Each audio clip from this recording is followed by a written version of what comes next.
Now today we shall discuss regarding the design of slab bridge as per IRC code. Now the topics which we shall cover in this lecture are the general design considerations, the concepts of a singly reinforced section under flexure, then the bridge design, a solid slab bridge design as per IRC code. We look into the different steps in the design aspect, and finally we shall look into a design problem. Now, general design considerations. Now, till the last decade itself, the bridges in India were designed as per IRC 21 2000, which was actually a working stress design. But before that itself, most of the countries had their own uh, limit state design philosophy that was already incorporated. Okay, India was a bit late into adopting the limit state design in bridges. So some of the examples are the ASH2 code, the American Association of State Highway and Transportation Officials, and the Japan Road Association, etc. So the ASH2 LFRD code, the limit state code, it is very famous. Most of the bridges in most of the countries as such are designed based on this ASH2 code. Okay.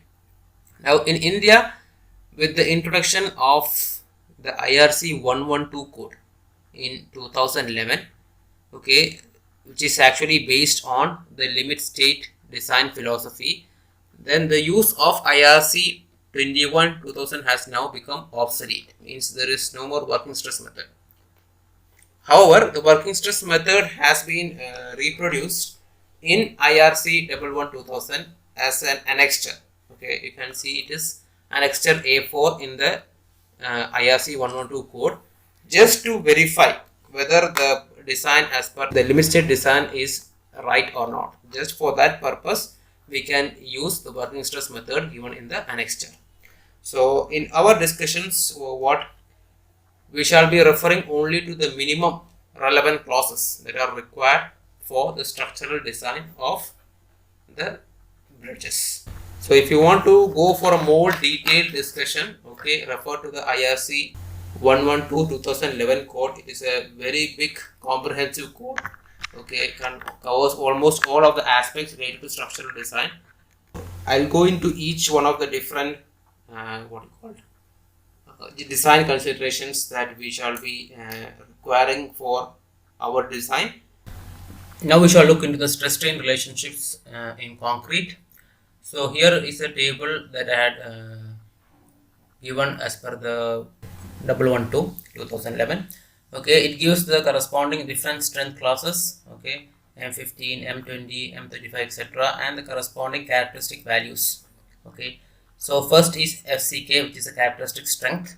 Okay, so for M15 concrete you have 15 Newton per mm square or 15 MPa compressive strength. FCK is characteristic compressive strength at the end of 28 days. Then FCK is actually the characteristic, the value which we specify. Okay, based on the statistical distribution, we say that only less than 5% of the values should go below the corresponding value. That is how you specify the characteristic strength. And FCM, okay, FCM is the mean value of the compressive strength of concrete. So if you have a large number of concrete cubes, and if you take the mean value, that is FCM. Okay, then FCTM is actually the characteristic mean tensile strength. FCM is characteristic mean compressive strength of concrete. FCTM is characteristic mean tensile strength of concrete. Okay, so C indicates concrete, T indicates tensile, and M indicates the mean value. Okay, so tensile strength, as you told you, it is less than compared to the compressive strength. So as such, FCTM values are also given in the table. Then FCTK 0.05. FCTK is actually the characteristic tensile strength. Okay, characteristic tensile strength of concrete. When I say 0.05, it means that the lower limit of 5% from the statistical distribution, 5% of the values as such should have a minimum value of 1.1 or 1.3 or 1.5, etc., depending upon the class of concrete weight. Similarly, the same thing for 0.95 means a minimum value of 95%. As such, the corresponding values are given to you. Both this CTM, CTK and CTK 0.05 is 0.095 all tensile strength. When I say T here, that means it is a tensile strength of concrete. That is why the values are less. Okay. Then ECM. ECM is actually the secant modulus of elasticity. Okay, secant modulus of elasticity, and then we'll discuss each of these later. Okay. Then epsilon C1. Epsilon C, as such, C indicates the strain of concrete. Okay, so epsilon C1, there are three terms here: epsilon C1, epsilon C2 and epsilon C3. Okay, and then epsilon Cu1, epsilon Cu2 and epsilon Cu3. Epsilon C is the compressive strain in concrete. Epsilon Cu1 is the ultimate compressive strain in concrete. Okay, and then we have the N value, which is actually a strain exponent of strain when you consider stress block diagram. We'll discuss that later. Okay, so as I told you, epsilon C1, epsilon C2 and epsilon C3 are the corresponding strain in concrete, and epsilon Cu1, epsilon Cu2 and epsilon Cu3 are the corresponding ultimate strain components. Now what is 1, 2, 3, we will discuss that later. So here the same things has been given to you. Now, as I told you earlier, that in when you say the strength of concrete, depending upon the properties, it may either be the mean strength or it may be a lower characteristic value, that is the 5% fractile, or it may be a upper characteristic value, 95% fractile. That is why I have written FCTK 0.05 and FCTK 0.95. Okay, that is only for tension. In compression it is 5% itself, but in tension both the upper characteristic value and the lower characteristic value are taken into consideration. ECM, the secant modulus of elasticity, you see in the table the corresponding value is given for quartzite or granite aggregates. However, if you are using other aggregates like limestone based aggregates or basalt based aggregates, then the corresponding multiplication factor must be, the corresponding value must be multiplied by either 0.9 or 1.2, or if it is sandstone then 0.7 to get the exact value depending upon which aggregate you are choosing. Then the strain, as I told you, I forgot to tell you, the strains are here are given. The strains are given in per thousands. Okay, the strain is given in per thousand. The ultimate strain in concrete, okay, for all the ECU1, ECU2 and ECU3 is all 3.5 itself. Okay, till M60 concrete. Okay, after that it will change, there will be slight differences, but as such these three values will be same till M60 concrete. And this corresponding value, actually the strain, as I told you, it is indicated per thousand. Okay, so you can see these values that are mentioned here, that means it is indicated per thousand here. Okay, you can see a value like this, that means it is indicated per thousand, that is 3.5 into 10 raised to minus 3. Okay, similarly all other values as such should be multiplied by 10 raised to minus 3 only for strains. Now the suffixes 1, 2, 3 actually indicates the strain for the different stress strain diagrams of concrete. Okay, we have actual stress strain diagram, then you have a simplified stress strain diagram for a confined concrete, and then a simplified bilinear stress strain diagram. Okay, I'll show you each of these in the next figure. Okay, this is the actual stress strain diagram which you usually have when you test the concrete. You get this corresponding value. Okay, so here EC epsilon C1 and epsilon Cu2. Okay, epsilon C1 is a compressive strain in concrete, and the ultimate compressive strength, it is epsilon Cu1. ECM is actually the secant modulus. General case, the corresponding ECM, when you get an actual stress strain diagram, ECM is given as tan alpha at 0.33 FCM. Now, in order to understand what is the secant modulus and what is tangent modulus, I have given you another figure here. You have a point here. Okay, so if you connect this corresponding origin point here till this one, this secant or the tangent of this corresponding value is actually the secant modulus. Okay, now if you are finding the tangent at this point, okay, the tangent to this curve, this corresponding is not tangent to the curve. So the secant modulus is not tangent to the curve. Okay, but if you are finding the corresponding tangent to the curve at this point, for example at point A here, okay, a tangent is drawn here. So this is called the tangent modulus. If you are finding the corresponding tan alpha with respect to this angle, it is called the tangent modulus. And you also have an initial tangent modulus.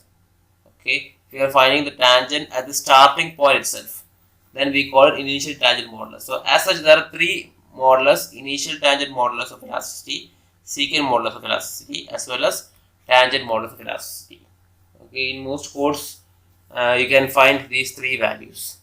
So this is the actual stress strain diagram in which epsilon C1 and epsilon Cu1 are there. Okay. Now a simplified version of this corresponding diagram is what is shown in this figure. Here it is given for both unconfined concrete, that is A, that is this corresponding curve here, and confined concrete, that is this corresponding curve that is shown here. Confined concrete means, you see, there is stresses applicable in three directions, out of which in the other two directions along the along this direction, the concrete is confined. Okay, so as such, when you apply the corresponding stress here, it will be slightly different. It can carry more compressive strength, that is indicated by the difference here, and the strain as such also the ultimates at a much more greater strain. Okay, so that is indicated by this towards right. So here ultimate strain is less compared to this one, and even the compressive stress is less compared to this one value. Okay, so as such, these corresponding values are given to you. So here epsilon C2 and epsilon Cu2.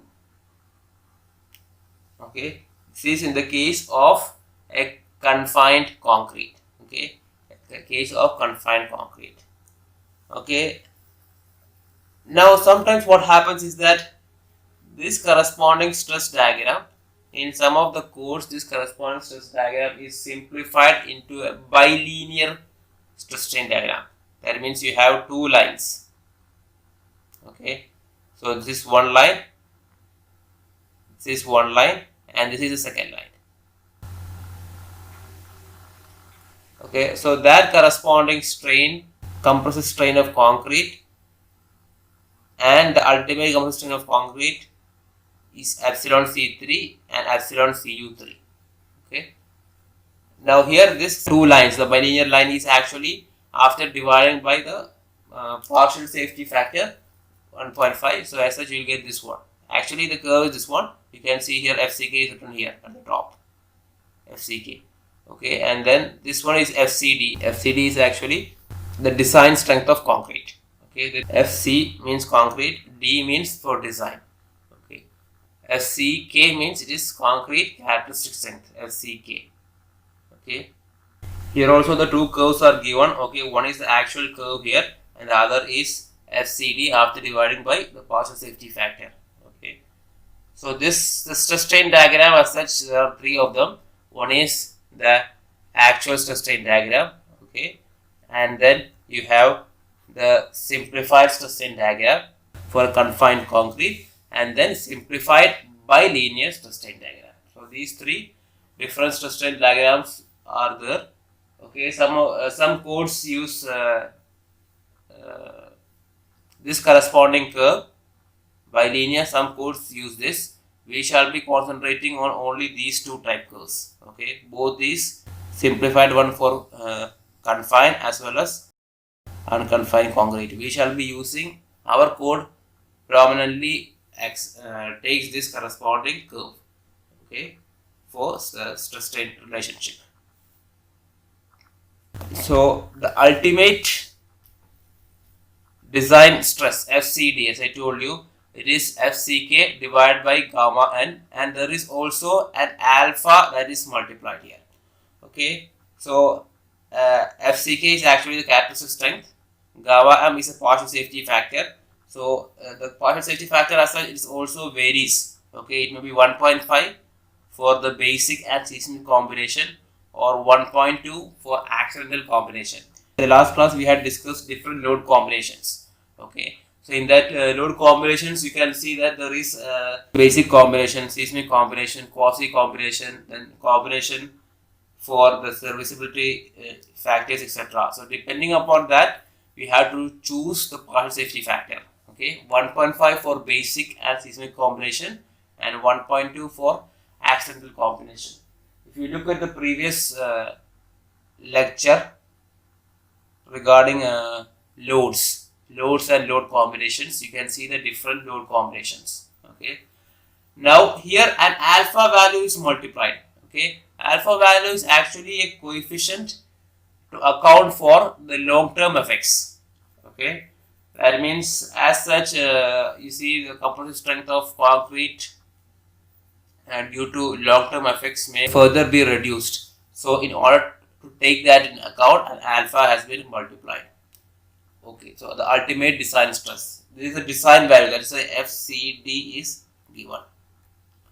Okay, now the design compressive stress sigma c and strain epsilon c. I told you this is the curve which we use. This is a simplified curve which we use here. Okay, as we had discussed earlier, and then FCD, the design strength value, is given. Okay, so epsilon C2 and epsilon Cu2 are marked here. Now, in order to obtain the compressive stress, okay, we are obtained the characteristic, this one.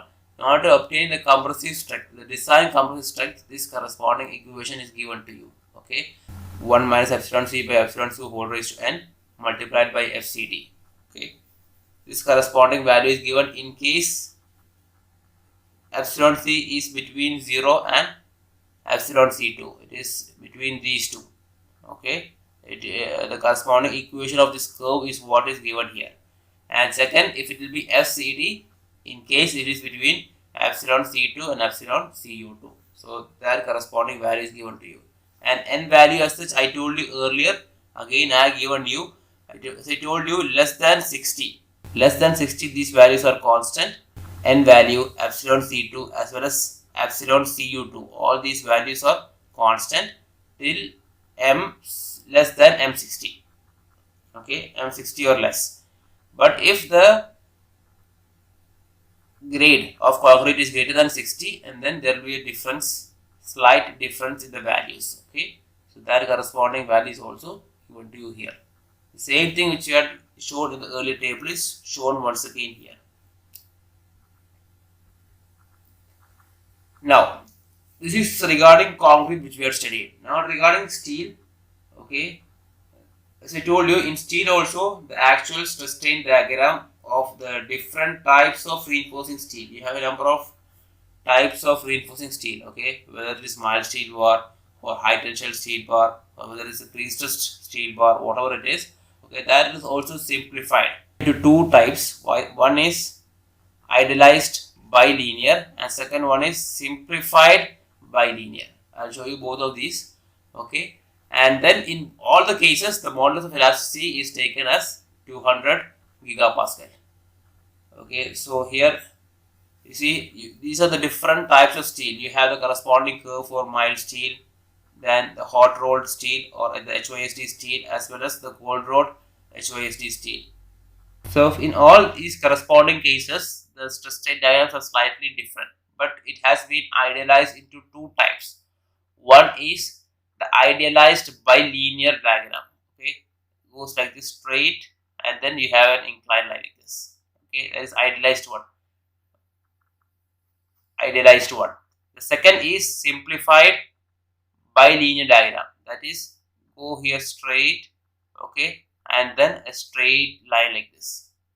Okay, so you have two types: idealized bilinear diagram and simplified bilinear diagram, and then taking the factored parts. Okay, the factored ones means if you're dividing by the corresponding partial safety factor of steel 1.05.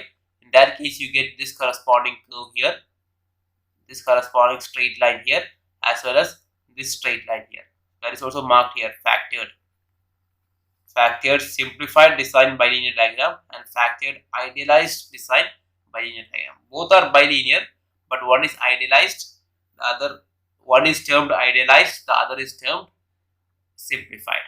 FYK is the characteristic yield strength of the steel, and FT is the tensile strength of steel, or the ultimate tensile strength of steel here.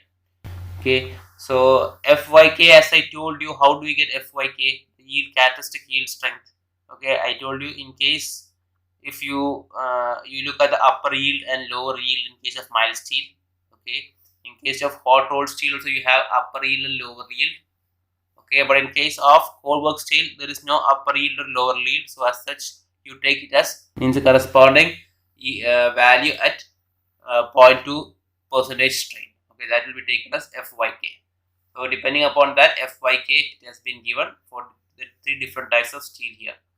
Okay, and FYD, as I told you, is FYK divided by gamma S, the yield strength divided by the partial safety factor.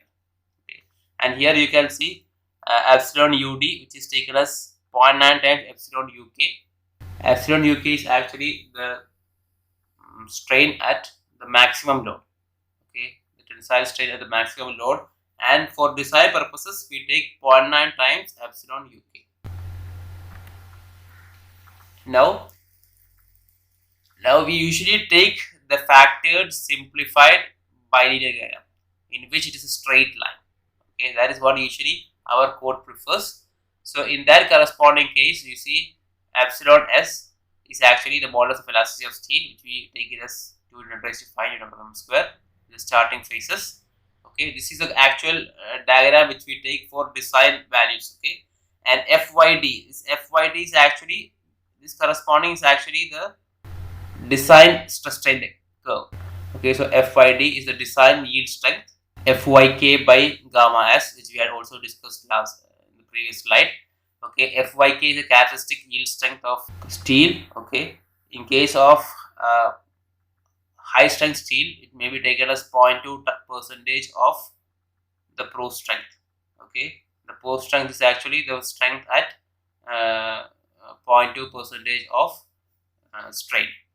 Okay, which we had just seen it here. Okay, the corresponding strain at 0.2 percentage here. And then gamma S is the partial safety factor for steel, it is 1.15. Now here also, as I told you, there are two combinations, basic and seismic combinations taken as 1.15, and for accidental combination is taken as 1. Okay, gamma S is for steel. Okay, for concrete it is gamma M. Okay, and then epsilon YD is actually the design yield strain, which is given as FYD divided by the modulus of elasticity of steel here, ES, or we can get it as FYK divided by gamma S by ES. Okay, this is the corresponding value. So as such, you see there are large number of terms which we comes into picture. Okay, when we deal with the code. Okay, some of these have been I had discussed here. So understanding those each of these terms properly is very important while dealing with the code. So just to give you an idea, or when you look into the code, you may find all these values. So you'll have to understand what it is. For that purpose, I have just given you a brief account of what the stress strain diagram is and what are the relationships. Now we shall go into the effective span. Now in case of the free support on line bearings, free support means that the support is not fixed. So in case on the corresponding line bearings, okay, the effective span is taken as L, that is the distance between the supports. Okay, if you have two supports like this, the distance between the support is taken as the effective span L0. Now in case of support not on line bearings, Okay, you may for example have a support like this, and then you have a slab on top of it. So in that case, the corresponding the effective span L0 is taken as the smaller of the L1 plus D or L. Okay, that is L is the distance between the supports. Okay, the distance between the support means the center line of this to center line of this. Okay, that is the distance between supports given by L. Okay, here L0 is equal to L. Here this is L, and the other one is L1 plus D. L1 is actually the clear span. L1 is actually the clear span. So L1 plus the depth of the slab here, or the effective, not the effective depth of the slab here, not the full depth, the slab here. So that or L, whichever is smaller, will be taken as the effective span L0 here. Then you have the minimum grade and cover of concrete. So depending the corresponding different exposure conditions you have, moderate, severe, very severe, extreme. For each of these, the code has given the corresponding minimum water cement ratio, the minimum cement content, minimum grade of concrete that must be used, and the minimum cover. Okay, so minimum grade of concrete as well as minimum cover has been specified by the code for different exposure conditions. So it should be ensured that the corresponding proper strength of proper grade of concrete and proper cover is used.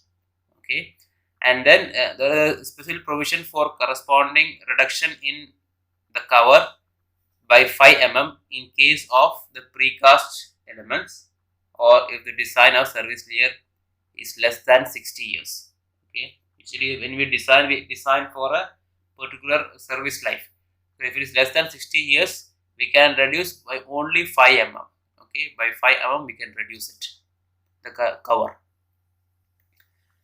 Then the code also specifies what do you mean by the different exposure conditions. Like I said, moderate, severe, very severe, extreme. What does those corresponding terms mean? So moderate is we have a concrete that is dry or that is permanently wet. Both are taken as moderate. Means permanently wet means it is under water continuously. That is considered as a moderate one. And severe, it is concrete is in a wet condition. It is not underwater, but it's in a wet condition, and the relative humidity is greater than 70% most of the time, and it is completely submerged in sea water. There is a difference between this one and this one. This is underwater, means other than sea water. Okay, this, if it is immersed in sea water below the mid tide level, then that is also considered as severe. Okay, and then we have very severe. Okay, if the corresponding humidity is between 50 to 70%. Okay, and concrete is subjected to chloride. Okay, this happens usually in the marine environment. Okay, and suppose if the concrete, there is a chance of freezing of concrete, then that is considered as very severe. Extreme condition is when there is cyclic conditions of what is a dry and wet periods. Okay, or in case the concrete is subjected to extreme forces such as tidal forces or splashes, or in case of aggressive or spray zones, etc., or spray zones in sea, etc. Also, if a concrete is in direct contact with aggressive subsoil conditions or groundwater, or with certain aggressive chemicals, that is also taken as extreme condition. Okay, so these things are also given in the code. What do you mean by the different exposure conditions? Okay, it is given in clause. I have written the clause here, clause 14.3.1. Now we will come to the flexural reinforcement. Okay, flexural reinforcement means the reinforcement given for bending. Okay, now the general terms, which general conditions for both beams and slabs are given in this clause 16.5.1. Okay, so the effective cross-sectional area of the longitudinal tensile reinforcement. the longitudinal tensile reinforcement, okay, should not be less than that required to control the cracking. Okay, cracking thing is given in section 12, which we'll discuss later, and it should be not less than AS minimum. Okay, so as such, we find the corresponding value of area of steel here, and we check for the minimum area of steel AS minimum, that is equal to 0.26 FCTM by FYK BT into D, but not less than 0.013 BTD. Greater of these two values, the greater of these two values will be taken as AS minimum, either 0.26 FCTM. FCTM is actually the mean value of the axial strength in concrete. Okay, so FCTM by FYK. FYK is actually the characteristic strength in steel here. Okay, into BT into D, or but not less than 0.013 BT into D, where B is the breadth and D is the depth, effective depth, where BT is actually the mean width of the tension zone and D is the effective depth here. Okay. Now BT as such, depending upon if it is a T beam or an L beam, there will be slightly different. Okay, it will be taken as the width of the web here. In case of the flanges, if they are in compression zone, okay, we take it as the width of the web here. Okay. Now the second thing is the cross-sectional areas of the tension reinforcement shall not be greater than 0.025 AC. Okay, so as such, the total cross-sectional area, the maximum value should not be greater than 0.025 AC, other than at the labs. At the labs, there may be a chance that it may be greater because we are lapping together, but all other cases, it should be not be greater than 0.025 AC. That is the uppermost limit. That means it should not exceed 2.5% of the area of concrete. And if it case exceeds the 2.5% of area of concrete, then what we have to do? We have to increase the size of the sections. Okay, this is only in case of the tension reinforcement. Now, if you take both tension as well as compression, it should not exceed 0.04 AC or 4% of the concrete. So, if it is only tension, 2.5% of the area of concrete. If you consider both tension and compression reinforcement, then 4% of the area of concrete. Now, for slabs, in the clause 16.6.1, there are a few additional provisions for flexural reinforcement. Okay, that is with regards to the spacing of the bars. Okay, now the spacing of the bars as such, if should be lesser than 2H or 250 mm. Okay, 2H, where H denotes the depth of the slab, D is the effective depth,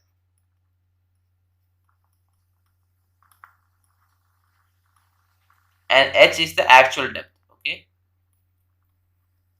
so it should be less than 2H or 250 mm in case of two-way slab as well as the main reinforcement in one-way slab, in the main direction, the principal reinforcement. And in case of the secondary reinforcement of the one-way slab, it should be less than 3H or 400 mm. Okay, it should be less than 3H or 400 mm. You must have studied in IS 456, this 250 value was actually 300 mm. Okay, in the design of bridges, a more smaller value of 250 is taken as the limit. Now coming to the next, shear reinforcement, clause 16.5.2. Now in the shear reinforcement, as I told you, the shear reinforcement can either be in the form of 45 degree or 90 degree what you call angles as such. Now the shear reinforcement may either be links, okay, closed links, or it may be bent up bars, or you can have also shear assemblies in the form of cages and ladders. Okay, in certain cases, the shear reinforcement cannot enclose the longitudinal reinforcement. We not look into the time being for that corresponding thing. So as such, usually we use links, closed links. Bent up bars also sometimes we use, sometimes we don't use. Mostly we employ links here. But remember one thing here, what I'm saying is for beams, okay? For beams I'm saying. Now at least 50% of the shear reinforcement should be in the form of links. Links is what is preferred, the closed hoops. is what is preferred. Bend up bars as such, okay, but links is what is preferred. Then the links should be effectively anchored. Okay, you can have a lapping joint in case of HYSD bars. Okay, if you are using HYSD bars for the shear reinforcement. Now, similarly, the shear reinforcement ratio is given as rho W. Rho W is actually the shear reinforcement ratio.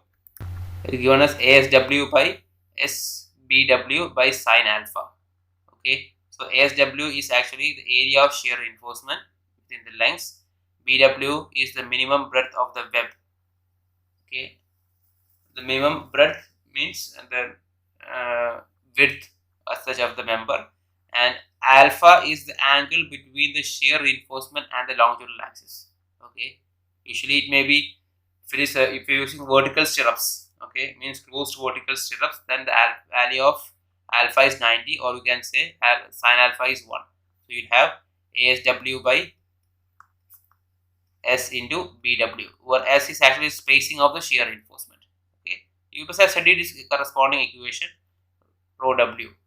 Okay, and the corresponding minimum value of rho W, okay, is given as 0.072 root of FCK divided by FYK. Okay, so FCK is the characteristic strength of concrete and FYK is the characteristic strength of steel here. These are for beams. Okay, I'm specifying only for beams here. Okay, and then the minimum clear distance of the vertical legs means the distance between the shear reinforcement legs. Okay, the vertical hoops should be either DG plus 10 or 40 mm or 25 of the shear reinforcement. Okay, where DG is actually the largest of the nominal diameter of aggregate. Okay, you must have heard this here. The corresponding distance between the shear length should be greater than the largest diameter of aggregate. Okay, so that is DG plus 10 mm, or it should be 40 mm or 25 of the shear reinforcement. The largest of these three values is taken as the minimum clear distance between the vertical shear reinforcements or vertical stirrups. Okay, and the maximum longitudinal spacing. Okay, the maximum spacing of shear reinforcement SL max is given as 0.75d into 1 plus cot alpha. As I told you, alpha is the angle. In case of vertical stirrups, then alpha becomes 90. So cot alpha will become 0. So as such, it will become 0.75d. Okay. Now the maximum longitudinal spacing of bend up bars. Now this I am talking of the vertical stirrups. Okay, and in case of bend up bars, then the maximum spacing, okay, should not exceed 0.6d by 1 plus cot alpha, where alpha is the angle of the bend up. And then the transverse spacing of the legs in a series of shear lengths should not exceed 0.75d or 600 mm, whichever is lower, you have to take that value. Now, this corresponding clauses are specifically for the shear reinforcement in slabs. The clause is 16.6.2. This is 16.5.2. This is 16.6.2. You see, in slabs we don't usually provide shear reinforcement. Okay, in slabs we don't provide shear reinforcement except if the slab is greater than 200 mm, and if required we provide it. Okay, so as such, if it is greater than the depth, if the depth of the slab is greater than 200 mm, then we may provide the shear reinforcement. Okay, now in detailing of the shear reinforcement, clause 16.5.2 applies except were modified by the following rules. So all the corresponding clauses of the beams is applicable also for slabs here, except for a few rules. That is that in case of slabs, if VED is less than 1 by 3 of VRD max, okay, VED is actually the calculated value of shear force, and VRD max is actually the maximum capacity of that section. Okay, we'll discuss that later. Okay, then the shear reinforcement may be consist entirely of bent up bars. Okay, So instead of using closed loops, we provide bent-up bars, or we can say shear assemblies. Okay, shear assembly is actually a type of assembly which we usually provide in case of certain slabs in which both the longitudinal reinforcement as well as the shear reinforcement cage, okay, including the longitudinal reinforcement as well as shear reinforcement, is usually pre-manufactured, and then it is just what to say, placed in the mold. Okay, we call it cage assembly. Okay, and the maximum longitudinal spacing of bent-up bars is S max, that is equal to D. In case of slabs, then S max is D, not 0.75 D, but only D here. And the longitudinal spacing in case of series of links, okay, in that case is given as 0.75 D into 1 plus cot alpha, same as the previous equation. Okay, so as such you can see that here SL max is given. Okay, SL max, SB max, such in here is given only S max to distinguish between these two. Okay, so code as such, you see everything is specified separately. So that is why looking into the suffix is very important to understand what it actually means. Now we are going to the serviceability limits. As I told you, the IRC 112 code that was released in 2011. It is based on limit state design. Okay, so as such, the limit states of cracking, deflection, and the stress levels are given very in much detail in the code. Okay, so as such, it is important to look into those aspects. For our studies, I shall only explain the concepts regarding the corresponding different serviceability limits. While doing problems, we shall not deal with the serviceability limits. Okay, even though in the PDF which I have given to you, the serviceability condition checkings are already provided, we shall not be looking into that aspect. Why? Because it's the question becomes too lengthy. Okay, so for that purpose, you can avoid serviceability limits in the examination. But I just need, since you are dealing with the limit state design, I thought just a basic understanding of the limit states is very important. Now, in case of serviceability limits, okay, whether you are measuring for settlement, creep, or etc., you see the combination, the load combination is actually the quasi-permanent loading.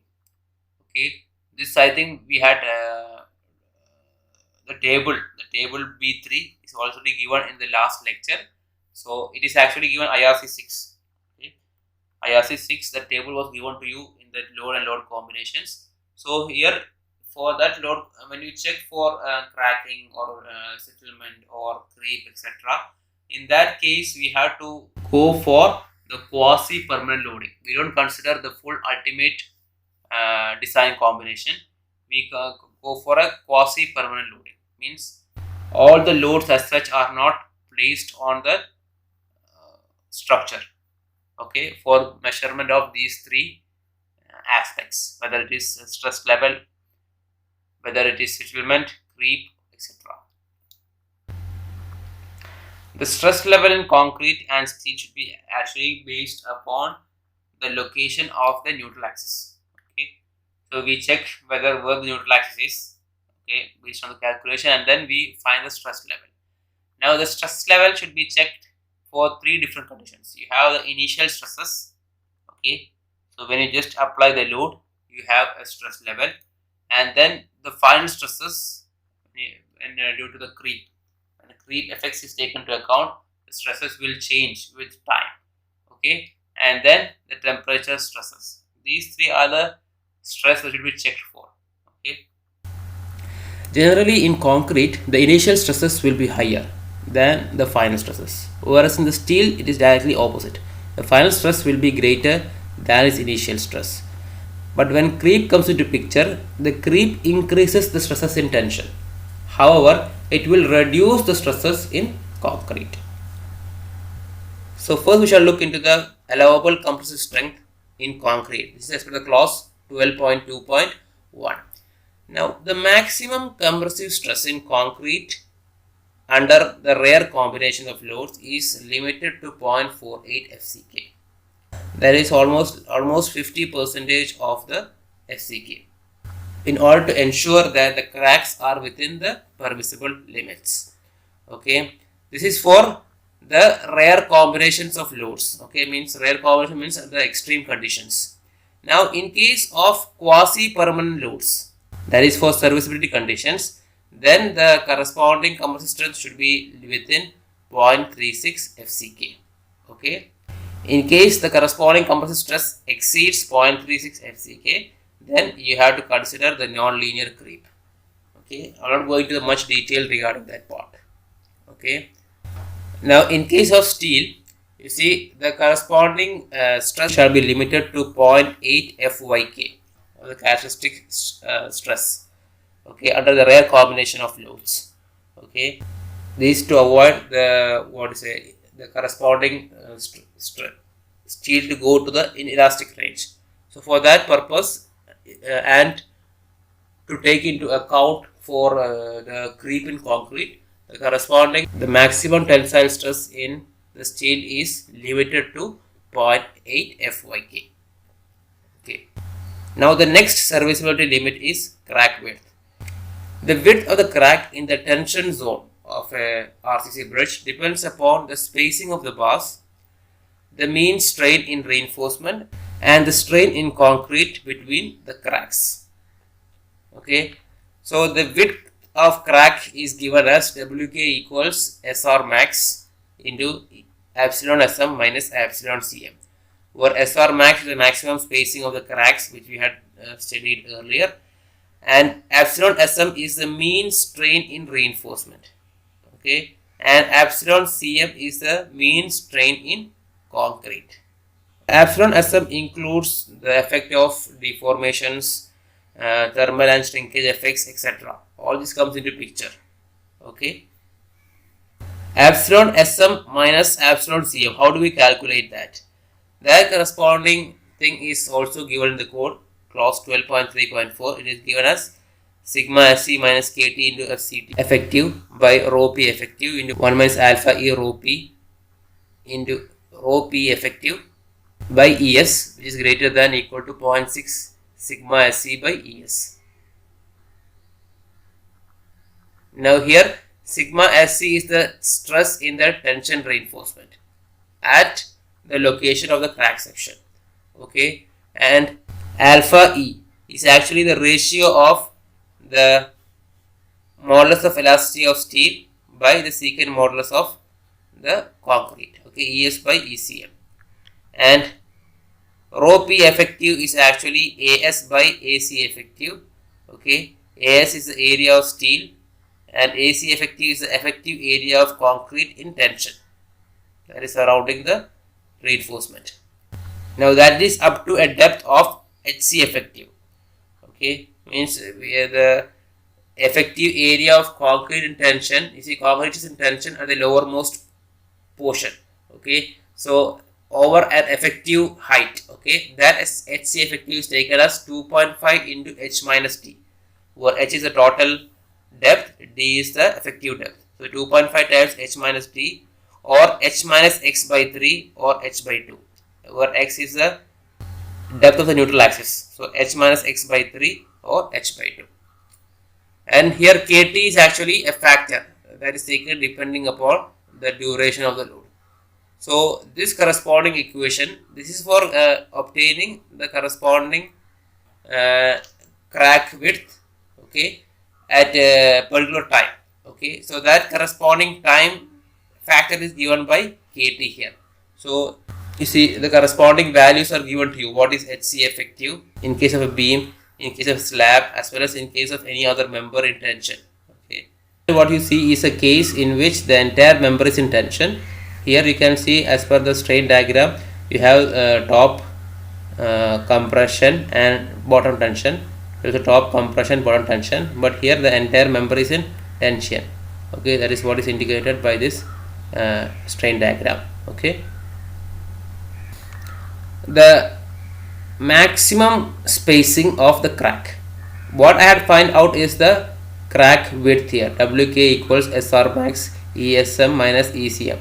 Now SR max, okay, this SR max is equal to, the maximum spacing is equal to 3.4 C plus 0.425 K1 K25 divided by rho P effective. Now where phi is the bar diameter, okay. In case of different diameters, then we should use the equivalent diameter that is given by this corresponding equation, and C is the clear cover, and K1 is actually a coefficient which takes into account the properties of bond, okay, the bonded reinforcement. So 0.8 for deformed bars, 1.6 for bars with an effective plane surface, okay, that means almost like a rounded surface, etc. If it is a plain round, etc., we take K1 equals 1.6. Now if it is epoxy coated, then the values will be increased by 25%. This is K1. Then K2. K2 is actually a coefficient which takes into account the distribution of strain, okay. So 0.5 for bending and 1 for pure tension. I told you there are two cases. It can be either pure bending like in the beam and slab, or it may be pure member only in tension.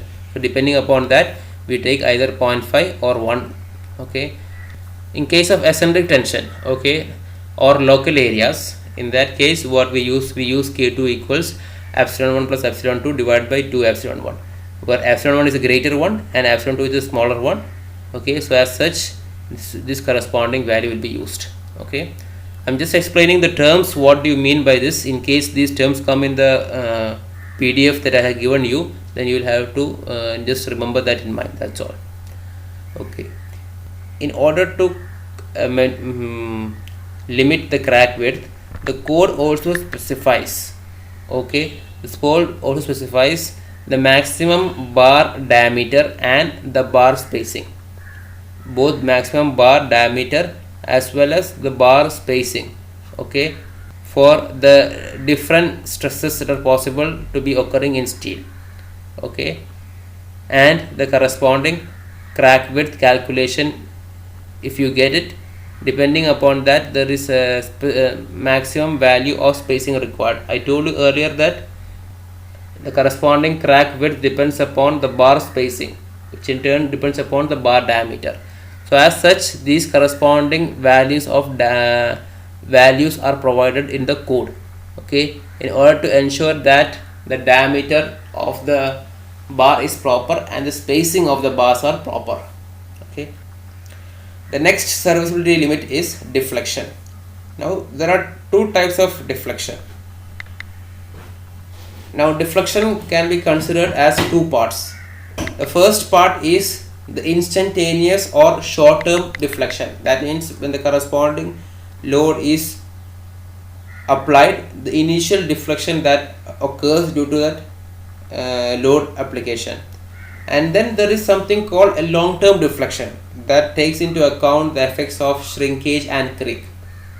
Now the instantaneous or short-term deflection you can obtain by using the normal analysis method, but long-term deflection you will have to go for a more detailed account of the study of shrinkage as well as creep. Now deflection as such, you see, in you can calculate using either the elasticity by using the theory of elasticity or by using FEM, okay. But in case if you don't have much data, if there are not much criteria involved, then what we do, we can limit the deflection of the live load based on this corresponding values that is given in the table. So for vehicular loads, the span by 800, okay, that is the maximum limit of deflection, okay. The deflection limits under live load are given in the code for different types of loadings. So if it is vehicular loading, it is span by 800. These are the limits, okay, limits, and pedestrian or loading, it is span by 1000, etc.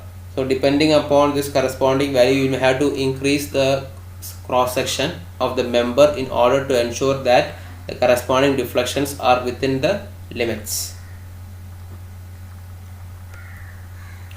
Now the other thing is the long-term deflection.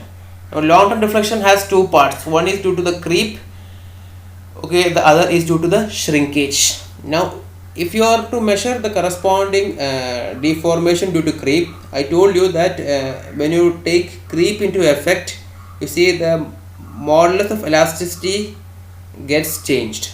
Okay, the modulus of elasticity gets changed due to the creep. So that effective modulus of elasticity, EC effective, is given as ECM by 1 plus phi. Okay, where phi is actually the creep coefficient which depends upon time. So this is clause 12.4.2.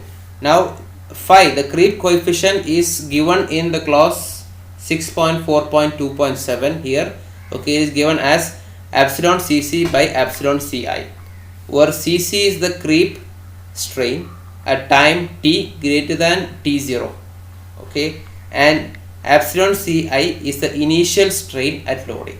So just at the time of loading you have an initial strain, and then epsilon cc means at what time you are measuring the value of creep. Okay, that value is given as epsilon cc. Okay, I'm not going to the much detailed calculation of this one. Okay, as such you just have to remember this. You just have to remember what the creep coefficient it is. Okay, detailed estimations you can go for the clause 6.4.2.7 and you can see the detailed explanations and how to calculations there. Okay.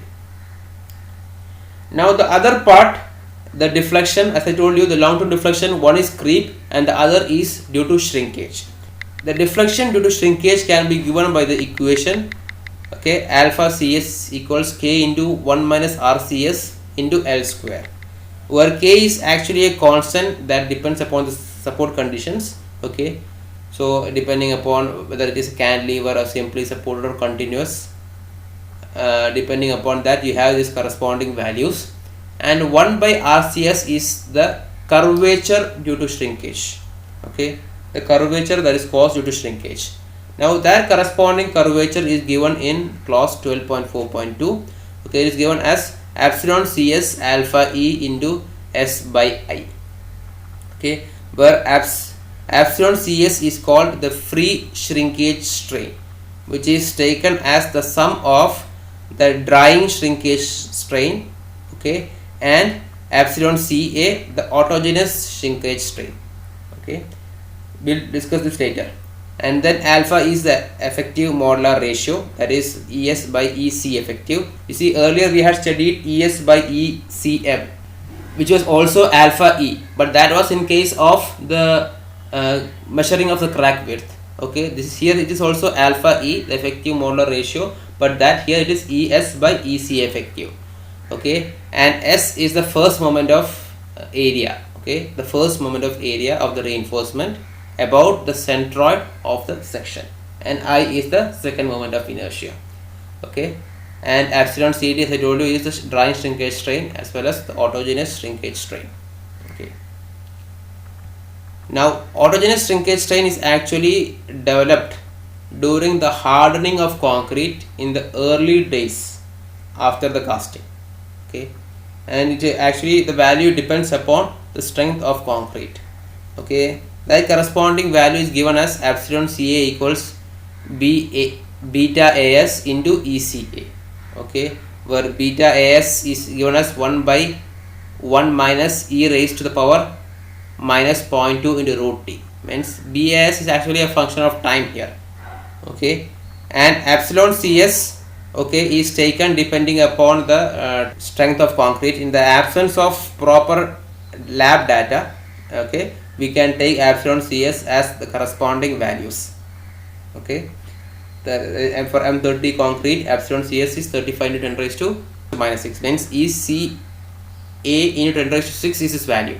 So ECS will be 35 into 10 raised to minus 6. So as such, these corresponding values we can take. Okay, it means it actually depends upon the time, just after casting, how much time it is passed. Okay, depending upon that, the autogenous shrinkage value itself will change. Okay, now the next is the drying shrinkage. The drying shrinkage is when the corresponding water, okay, it goes through the pores in the concrete. Okay, now the drying shrinkage value can be given by this equation. ECD epsilon CD is equal to beta ds into kh into ECD. Okay, where beta ds, it is a function of both t and ts. Okay, t is the age of the concrete in days at the time considered, and ts is the age of concrete in days at the beginning of the drying shrinkage. Okay, the drying shrinkage will start just after the end of curing. Once the curing ends, the corresponding water, as it passes or the migrates through the pores of the water, that corresponding thing is called drying shrinkage. So that starts just at the end of the curing, and kh is actually given in the table. So beta ds is t minus ts into t minus ts plus 0.04 into root of h0 cube. Okay, where h0 is the notional size of the cross section. Okay, it's a specific term, notional size, which is given as 2ac by u, or 2 times the area of concrete divided by the perimeter of that cross section which is exposed to dry. Okay, and now this is the starting of that initial time. Okay, starting phase, but the final value of the drying shrinkage is given by this equation. Okay, in that the corresponding term, the beta ds term, does not come into picture. Why? Because this has reached to the final level. So in that is simply kh into epsilon cd. That is why epsilon cd at infinity, that means the last, the final value is equal to kh into epsilon cd. So kh is a coefficient that depends upon the notional size, and epsilon cd. Okay, I think the kh, yeah, here is the values of kh. Okay, depending upon the value of h0, you have different values of kh. Now the table is also given for the unrestrained drying shrinkage in case of concrete with Portland cement. Okay, so with this we come to the end of the different general design considerations regarding the bridges. Okay, now we shall look into how to design a bridge. Now just before going to how to design a bridge, there is one more aspect which I need to cover, is to study the behavior of a singly reinforced section under flexure. You see, whether we are designing a slab bridge or whether you are designing a T-beam bridge, okay, we mostly, in most cases, we shall be looking for a singly reinforced section. Sometimes we go for doubly reinforced. So we need to study the basic concepts of singly reinforced section also. You must have already studied this in IS 456, okay, in RCC 1 or RCC 2, but just to revise those concepts, I am just giving it once again. You see, the ultimate flexural strength of an RC section is determined based on the stress block, okay, on the assumed stress block. Now the stress block has been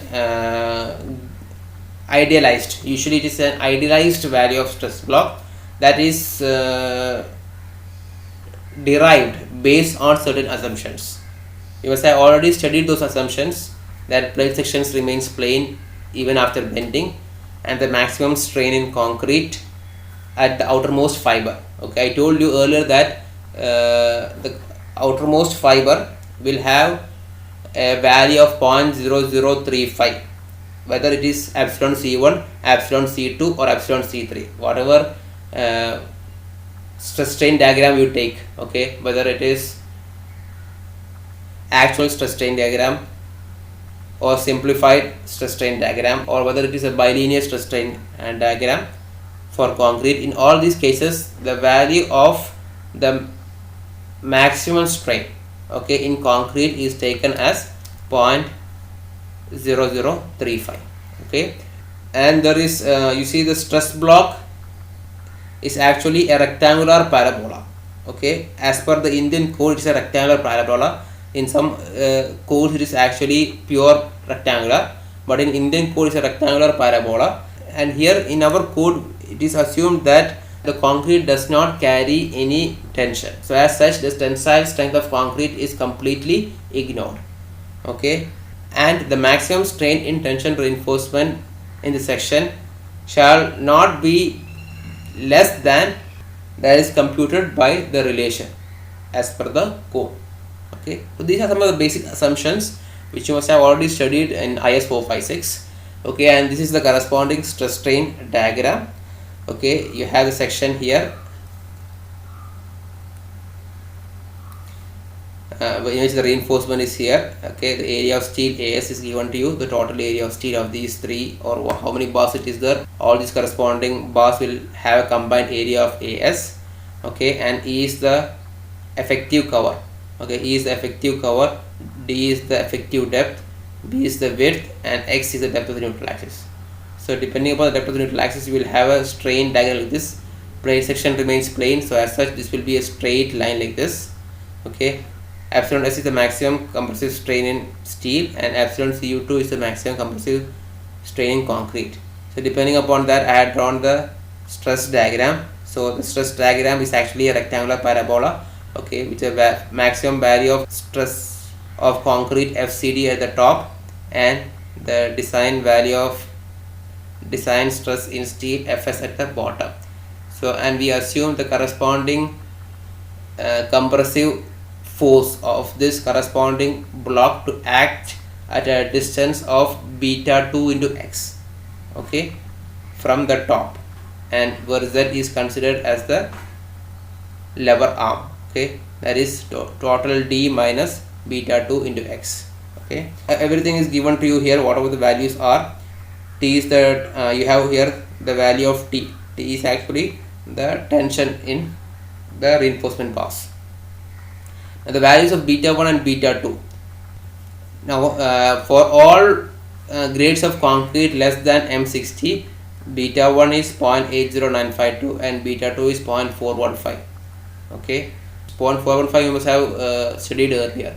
Okay, now depending upon the other grades greater than 60, there is a slight changes in the values. Okay, now as such, if you find the corresponding compressive force in concrete in case of FCK less than 60, you just substitute the values. Okay, beta 1 into FCD into B into X. Okay, this is actually not B, this is actually beta 1. Okay, beta 1 into FCD into B into X. So beta 1 FCD is actually alpha into FCK by gamma m, okay, into B into X. So if you substitute all these values, you will get 0.36 FCK into B into X. You must have studied this equation earlier. This is valid only for concrete grades less than 60 MPa. Okay, so C is equal to 0.36 FCK into Bx. Okay, and beta 2 into X, it is 0.42 into X. It's actually this corresponding depth here, which you have studied as 0.42 into X. That 0.42 into X is valid only for concrete grades less than 60. Okay, 0.42 into X. Since in IS 456 we usually deal with concrete grades less than 60, in IS 456 you must have studied that equation as 0.42 into X directly, but actually it is a value that depends upon the grade of concrete, so you have to take into account that aspect also. So in case here physically I am writing it here FCK less than 60 MPa. For this corresponding case, okay, C is equal to 0.36 FCK into Bx and beta 2 into X. The depth of the action of the compressive force C is equal to 0.42 into X. Now in order to have a ductile mode of failure, the strain in the tensile reinforcement should be less than the strain in the extreme strain in the concrete. Okay, so as such the tension member or the tensile reinforcement should yield before the corresponding strain in the compressive part of the concrete reaches epsilon Cu2, okay, or 0.0035. Okay, now for this occurrence, the depth of the neutral axis should not exceed a maximum or limiting value. Okay, we call it as the limiting depth of neutral axis, X limit. Okay, for this corresponding case, so at X equals X limit, that means when the corresponding depth of the neutral axis reaches X limit, then both the strains in the concrete as well as that in the steel will reach simultaneously. Okay, that is epsilon Cu and epsilon Yd will reach the value simultaneously.